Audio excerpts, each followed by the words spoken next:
अरविंद केजरीवाल जी को मतलब इनको लगता है कि कुछ भी इनकी चोरी पकड़ी जाती है, ये सीधे सीधे देश के प्रधानमंत्री मोदी जी को गाली देना शुरू कर देते हैं। इस तरह से संजय सिंह जब ईडी के कोर्ट से जब पेश हो रहा था तो देश के प्रधानमंत्री जी को वो किस तरह की भाषा बोल रहा था। इन लोगों का राजनीतिक स्तर इन लोगों का गिर चुका है। जो आदमी देश में भ्रष्टाचार मुक्त करने की बात करने आया था कि मैं देश से भ्रष्टाचार मुक्त कर दूंगा, आज वो अहमदुल्ला खान के देखिए, कल देखा अहमदुल्ला के साथ के खड़ा है।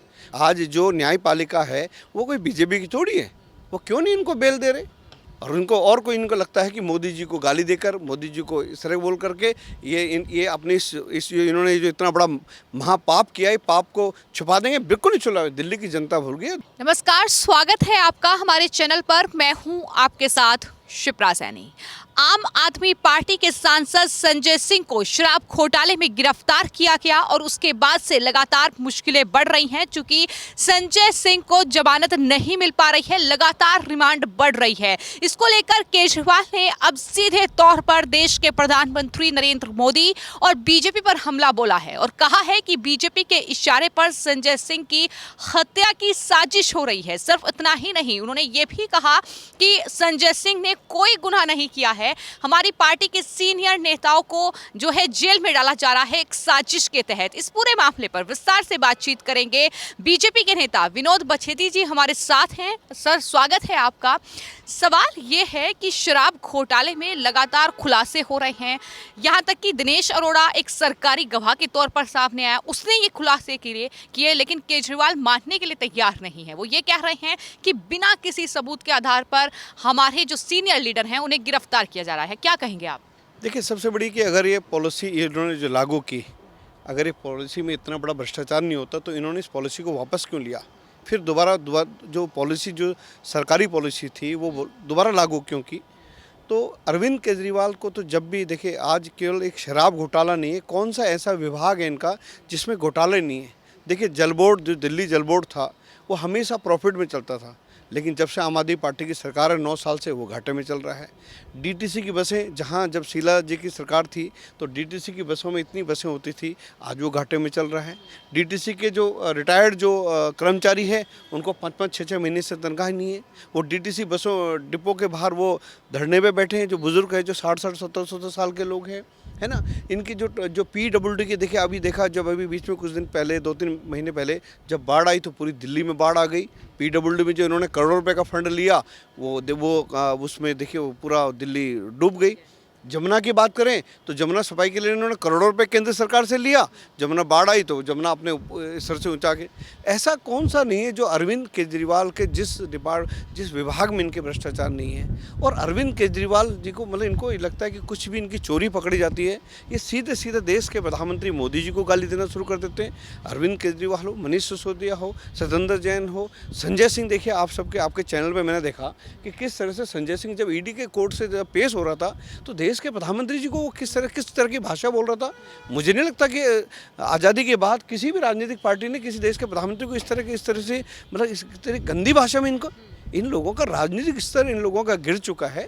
और अरविंद केजरीवाल हमेशा भ्रष्टाचार, जो आदमी देश में भ्रष्टाचार मुक्त करने की बात करने आया था कि मैं देश से भ्रष्टाचार मुक्त कर दूंगा, आज वो अहमदुल्ला खान के देखिए, कल देखा अहमदुल्ला के साथ के खड़ा है, वो संजय सिंह के साथ खड़ा है। वो उन शराब भ्रष्ट की जो शराब कंपनियां थी, देखो इन लोगों ने किनको ठेके दिए, उन शराब कंपनियों को इन्होंने ठेके दिए जो ब्लैक लिस्टेड थी। तो अरविंद केजरीवाल, अब देखिए जो सवाल सर यहाँ पर यह भी है कि क्या भ्रष्टाचारियों के साथ खड़े होना ये केजरीवाल की मजबूरी है? क्योंकि ये जो पूरा घोटाला है, शराब घोटाला, इसमें जो गिरफ्तारियां हो रही हैं और धीरे धीरे तार जो हैं वो अब कहीं ना कहीं केजरीवाल तक ही पहुंचते नजर आ रही हैं। भले ही उनके पास विभाग ना हो, आबकारी विभाग ना हो, लेकिन ये कहा जा रहा है कि अगर साजिश करता है, मुख्य साजिश करता है, तो कौन है, किसके इशारे पर यह शराब घोटाला हुआ है? देखिए, ये तो संवैधानिक रूप से दिल्ली की जनता ने, देखिए मुख्यमंत्री मेन होता है, किसी जैसे घर का मुखिया होता है, देश में कहीं कोई होता है, देश के प्रधानमंत्री जिम्मेदारी होती है, उसी तरह दिल्ली का मुख्यमंत्री अरविंद केजरीवाल है।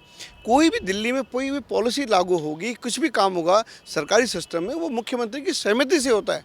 ये जरूर बात है कि दिल्ली का मुख्यमंत्री अरविंद केजरीवाल जी इतने चालाक आदमी हैं कि उन्होंने, देखिए, पहला मुख्यमंत्री दुनिया में, मुझे लगता है देश की बात नहीं कर रहा, दुनिया में ऐसा मुख्यमंत्री जिन्होंने अपने पास विभाग कुछ नहीं रखा, लेकिन हर एक छोटे से छोटा काम भी होता है वो अरविंद केजरीवाल जी के सहारे पे होता है। शराब पॉलिसी थी क्या? आप देखिए कि शराब पॉलिसी ये थी कि अब तक देखिए दिल्ली में जो मतलब जो शराब पीने की उम्र थी वो 25 साल थी। शराब की कंपनियों को फ़ायदा हो, शराब ज़्यादा से ज़्यादा बिके, कमीशन शराब की कंपनी को मिले, आम आदमी पार्टी को मिले, अरविंद केजरीवाल को मिले। वो 25 साल से इन्होंने दिल्ली विधानसभा में एक बजट लाए, एक विधेयक लाए थे, उसमें इन्होंने 25 से उम्र कर दी 21। दूसरा था कि पहले दिल्ली में 11 बजे के बाद किसी भी होटल, रेस्टोरेंट, क्लब, किसी भी पार्टी में रात को 11 बजे के बाद आप शराब नहीं सर्व कर सकते थे। लेकिन दिल्ली विधानसभा में एक विधेयक लाए, शराब कंपनी को फ़ायदा हो, अरविंद केजरीवाल को कमीशन मिले, उसके लिए इन्होंने रात को 11 बजे से समय रात के 3 बजे कर दिया। पिंक ठेके देखिए, महिलाओं के लिए अलग पिंक ठेके खोले गए 30% डिस्काउंट के, जिससे घरों में इतने विवाद शुरू हो गए कि घरों में लड़ाइयाँ शुरू हो गई।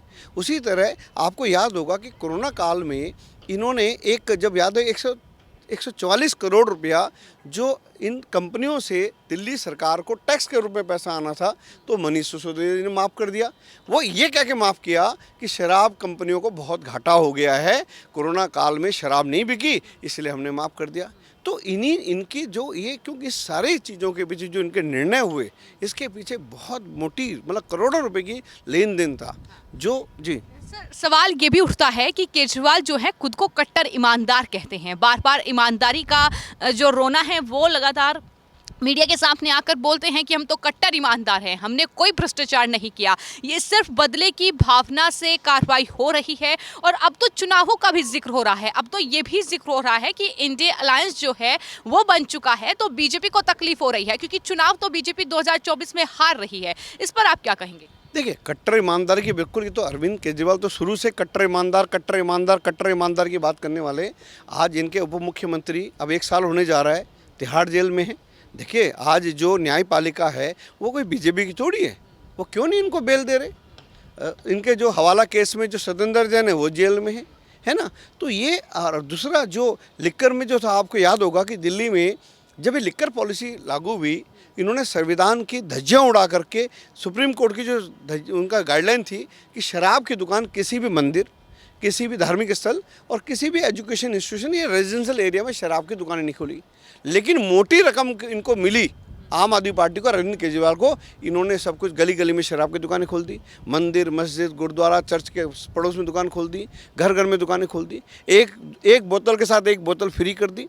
दिल्ली में मैं आपको बताऊं कि दिल्ली में लोग उत्तर प्रदेश, हरियाणा, हिमाचल से लोग आ रहे हैं और 4-4-5-5 पेटियाँ ले आ रहे हैं। तो दिल्ली की जो पहचान अरविंद केजरीवाल ने बना दी, वो शराब की नगरी बना दी। ऐसी दिल्ली की स्थिति हो गई थी। वो दिन हम लोगों को भूलना नहीं चाहिए, जहाँ लोग, आप ये भी देखें, अरविंद केजरीवाल जब कोरोना की दूसरी लहर चल रही थी 2021 में, आपको याद होगा, जहाँ सबसे ज़्यादा अगर कहीं नुकसान हुआ पूरे देश में, वो दिल्ली में हुआ। लेकिन ये चोरी छुपके से एक ऐसी पॉलिसी को ये लोग साइन कर रहे थे, जिससे देखिए कहीं ना कहीं वो चोरी अब पकड़ी गई और अब दौड़ रहे हैं। और उनको, और कोई इनको लगता है कि मोदी जी को गाली देकर, मोदी जी को इस तरह बोल करके ये अपने इन्होंने जो इतना बड़ा महापाप किया है, पाप को छुपा देंगे। बिल्कुल नहीं छुपा। दिल्ली की जनता भूल गई। धीमे धीमे आज देखिए, बिल्कुल जहाँ देखो, गुजरात में चुनाव हुआ, हिमाचल में चुनाव हुआ, उत्तराखंड में चुनाव हुआ, सब जगह ये मुँह की खाने जमाने से जब्त हो रही है। आने वाले टाइम में जो भी 2024 में 7 लोकसभा चुनाव है दिल्ली में, और 2025 में विधानसभा चुनाव है। दिल्ली की जनता ने तय कर लिया कि 1 नंबर के भ्रष्ट बेईमान लोग हैं। इन्होंने गरीबों के साथ में, दिल्ली की जनता के भावनाओं के साथ खिलवाड़ करके उनके साथ इन्होंने छल किया, और वो आने वाले चुनाव में उसका नतीजा आएगा। तो इस पूरे मामले को लेकर, यानी संजय सिंह को जो शराब घोटाले में गिरफ्तारी हुई, उसके बाद 13 अक्टूबर तक अब रिमांड पर हैं। और इस पूरे मामले को लेकर बचेती जी का यही कहना है कि जो भ्रष्टाचार, जो कहीं ना कहीं दिल्ली की जनता को ठगा है केजरीवाल ने, उसका नतीजा आने वाले वक्त में 2024 में, और साथ ही साथ जब दिल्ली में विधानसभा चुनाव होंगे तो उसमें केजरीवाल को भुगतना पड़ेगा। फिलहाल आपकी इस पूरे मामले पर क्या राय है, हमें कमेंट बॉक्स में ज़रूर लिखें। धन्यवाद।